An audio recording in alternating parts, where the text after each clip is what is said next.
Losing someone you love is one of the hardest things we go through in life. And when it happens to someone close to us, we often freeze up, not knowing what to say, afraid we'll say the wrong thing. But the truth is, silence or distance can sometimes hurt more than the wrong words. So, how do you actually show up for someone who's grieving without making things heavier? That's what we're going to unpack today. When someone you care about is grieving, the most natural instinct is to avoid the pain because we don't know what to say and we don't want to make it worse. But acknowledging their pain is the first and most important step in supporting them. It doesn't mean you have to come up with the right words or deliver a perfectly comforting speech. It means looking them in the eye and saying, I see that you're hurting and I'm here for you. People in grief often feel isolated because others are scared to bring up the loss, but pretending it didn't happen or skirting around the subject makes the person feel more alone. So acknowledging their pain is about giving them the dignity of their grief and making sure they don't have to carry it in silence. When you acknowledge someone's grief, you validate the depth of what they're feeling instead of trying to erase it. You're showing them that their pain is real and that it matters to you. Many times people avoid saying anything out of fear, but the silence becomes heavier than any imperfect words would be. The person grieving doesn't expect you to solve their pain. They just need to know you see it and you're not turning away from it. Even if your words are as simple as, I'm sorry for your loss, it communicates, I recognize the weight you're carrying and I care enough to stand with you. That acknowledgement can lift an invisible burden from their shoulders because it reassures them they're not invisible in their grief. There's also an important difference between acknowledgement and minimizing acknowledgement. Give space while minimizing tries to shrink it when you say things like time heals all wounds or they're in a better place. It can feel like you're dismissing the depth of what they're going through. True acknowledgement doesn't try to wrap their pain in a neat little package. It simply sits with the reality that this hurts, and it's okay that it hurts. People don't need their grief polished or explained. They need it seen. They need someone willing to step into the hard moment with them instead of stepping around it. And that's where the courage to acknowledge becomes powerful. A lot of times we believe we need to have the right advice or some kind of wisdom to offer, but that isn't what acknowledgement is about. Acknowledgement isn't advice. Acknowledgement isn't fixing. Acknowledgement is presence. It's choosing to be a witness to their struggle without trying to edit it. Acknowledging their grief means you resist the urge to change the subject or make the conversation lighter. You lean into the heaviness even if it feels uncomfortable, and that uncomfortable space is often exactly where they find comfort because it proves they don't have to pretend to be okay in front of you. Think about it like this. If you broke your arm and someone tried to cheer you up by saying, at least you still have another arm, it wouldn't take away the pain. It would only make you feel misunderstood. But if someone looked at your broken arm and said, that looks painful and I'm sorry you're going through that, it would create space for you to feel understood and seen.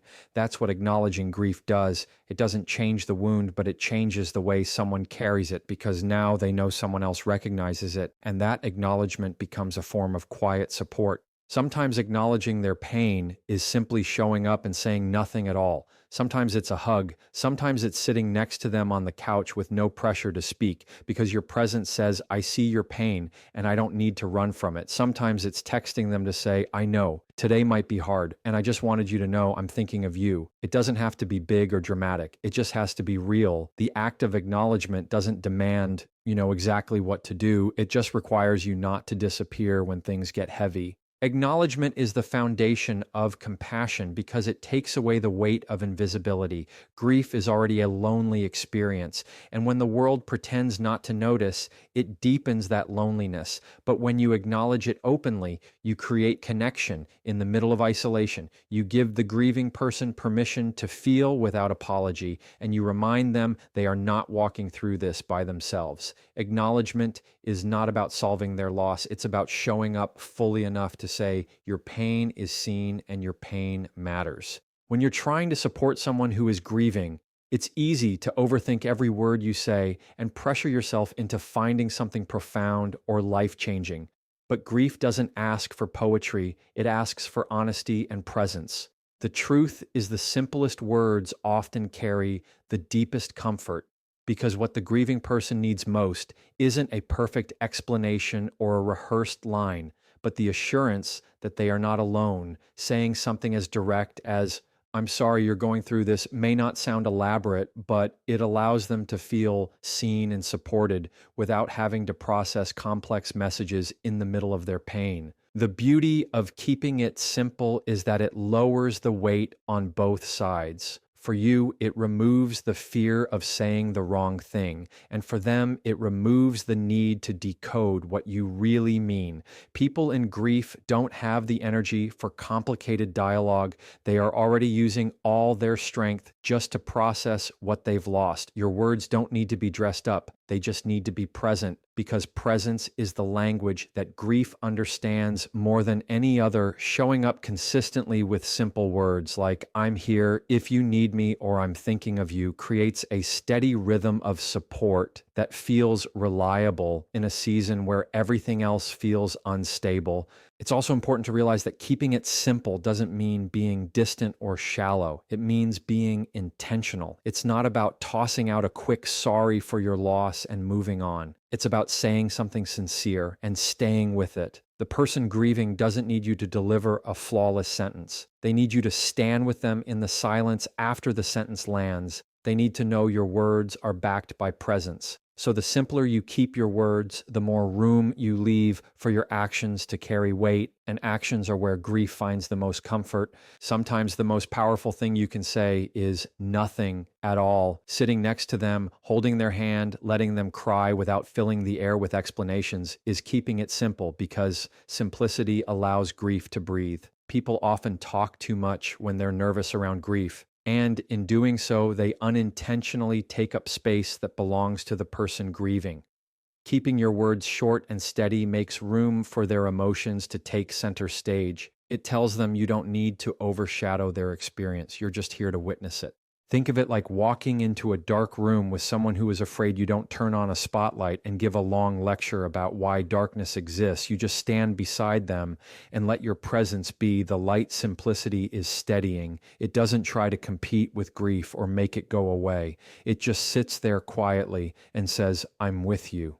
The grieving heart doesn't crave explanation. It craves connection, and simplicity is how you give it without complicating what's already overwhelming. There's a temptation to offer solutions when faced with someone's grief, but keeping it simple means resisting that temptation, because solutions can feel like instructions, and grief doesn't want instructions. Grief wants space. Solutions are for problems, and grief is not a problem to be solved. It's a reality to be lived through. Keeping your words simple reminds them that you're not here to fix what cannot be fixed. You're here to share the weight, and sometimes that's the only thing that truly helps. So keeping it simple is not about doing less. It's about being more direct, being more intentional, being more real.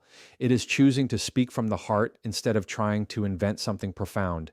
It is saying, I'm here, I care, I see your pain, without layering it with explanations or cliches. The grieving person doesn't need you to change their reality. They just need you to stand in it with them. And when you keep it simple, that's exactly what you do. When someone is grieving, the instinct to fill the silence with words can feel almost overwhelming.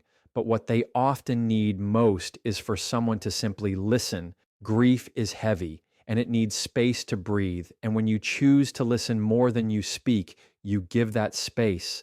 Listening doesn't mean waiting for your turn to talk or silently preparing the next thing you'll say. It means being fully present with your attention, your eyes, and your silence. It's allowing them to express their pain without interruption, without judgment, and without rushing them to a place of comfort they're not ready to reach. Listening is powerful because it gives control back to the person who feels like they've lost it. Grief strips away stability. It takes away the sense of normal. And in the middle of that chaos, being able to speak and actually be heard is grounding. When you let someone talk about their loss in their own way and at their own pace, you are reminding them that their story matters, their memories matter, and their emotions matter. You don't need to correct them if they repeat themselves. You don't need to redirect them if their words wander. Listening is about holding space for whatever comes out and letting them know it's safe with you. Sometimes listening means absorbing silence, because silence is still communication for someone grieving.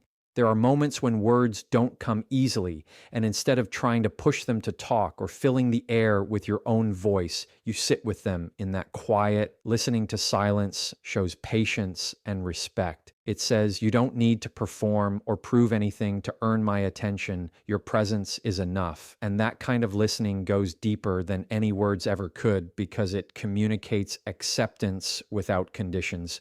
Listening also teaches you what they truly need instead of guessing when you rush to speak or offer advice.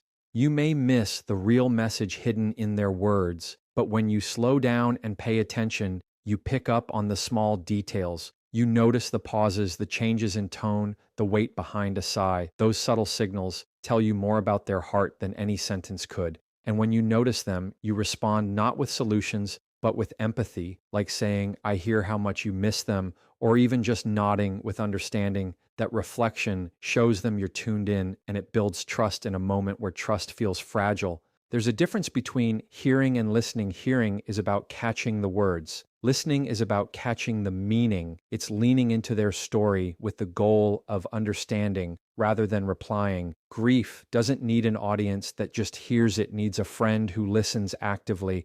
Listening isn't passive, it takes energy.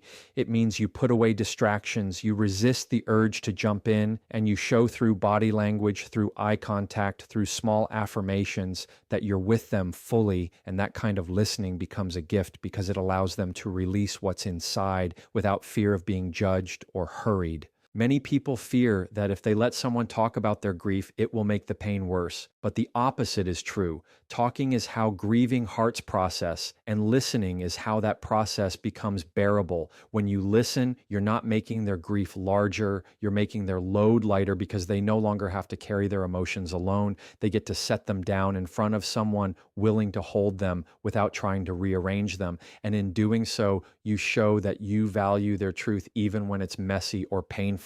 So listening more than you speak is not about doing nothing. It's about doing the quiet work of presence. It's choosing to put aside your own discomfort and sit in theirs. It's letting them write their grief out loud, and you being the page it falls on. When you listen like that, you become more than just company. You become a safe place. And in grief, a safe place is one of the rarest and most healing gifts anyone can offer. When you're trying to comfort someone who is grieving, it can feel natural to say, let me know if you need anything. But the reality is that phrase often puts the responsibility back on the grieving person to reach out and ask. And in their state of exhaustion and sadness, they rarely have the energy to figure out what they need or to risk feeling like a burden. What actually helps more is being specific with your support instead of leaving it open. Ended, you take the step to offer something concrete. You say, I'm bringing you dinner tomorrow night, or I'll come by to mow the lawn this weekend, or I'll pick the kids up from school for the next few days, because that removes the weight of decision making and shows them you are not just willing to help, you are already stepping into action. Grief clouds the mind. It makes simple choices feel overwhelming. So when you offer vague support, like call me if you need anything, you're essentially asking them to do the work of delegating their needs. And most grieving people will not take that step because they don't want to impose, and they're already drained emotionally and physically. But when you get specific, you take the invisible weight off their shoulders, and you make it easier for them to accept your help. You're not forcing them to think you're simply showing up with a clear plan that says, I see what you're going through, and I want to help, in a way that actually lightens your load. Specific support can be small gestures that fit into their daily routine, like dropping off groceries, leaving flowers on their porch, or texting them, I'll be at the pharmacy today. Do you want me to grab anything for you? These kinds of offers don't demand energy from them. They give it back because grief makes ordinary tasks feel impossible. And by stepping in with clear actions, you show them that they don't have to manage everything alone. It is about turning your care into something tangible that meets a real need in a real moment. There's also a deeper message behind specific support. It tells the grieving person that you're not afraid of their pain. Vague offers can sometimes sound polite but distant, like you're keeping the door half open without fully walking through. But when you commit to a specific action, You're saying, I'm willing to walk through this with you. I'm not waiting for you to ask. I'm choosing to show up. And that level of commitment is what makes someone feel truly supported in grief. It assures them they are not a burden because you've already made the choice to help in a real and practical way. It's important to remember that specific support doesn't always mean big gestures. Sometimes it's just consistency, showing up with coffee once a week, checking in with a short message on difficult days, or remembering important dates like anniversaries of the loss. Those small intentional acts carry incredible weight because they prove you're thinking of them long after the initial shock has passed. Specific support is about presence stretched over time, not just a one-time offering, but an ongoing reminder that they are not forgotten in their grief. Even offering specific emotional support matters. You can say things like, I'll sit with you tonight if you don't want to be alone, or I'll call you every morning this week to check in. Those are promises that give structure to someone whose world feels unstable. Grief often makes people feel like everything is spinning out of control. But when you anchor them with specific support, you give them something steady to hold on to. It tells them they don't have to map out their healing by themselves because you're already building part of that map for them with your actions. So the power of offering specific support lies in the way it relieves pressure from the grieving person.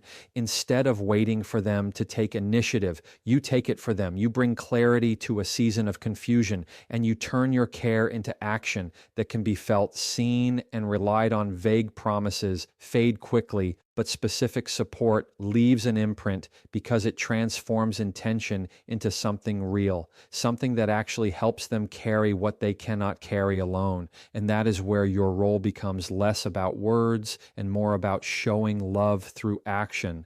When you're speaking to someone who is grieving, one of the most common mistakes people make is leaning on cliches because they feel like the safest thing to say. Phrases like everything happens for a reason, or they're in a better place, or time heals all wounds might be intended to comfort, but often they miss the mark. And instead of offering relief, they can unintentionally create distance because they don't acknowledge the raw reality of the person's pain. Avoiding cliches is about resisting the urge to wrap grief in tidy sentences and instead letting the grieving person express themselves in their own words on their own terms, because their grief doesn't need to be explained away. It needs to be honored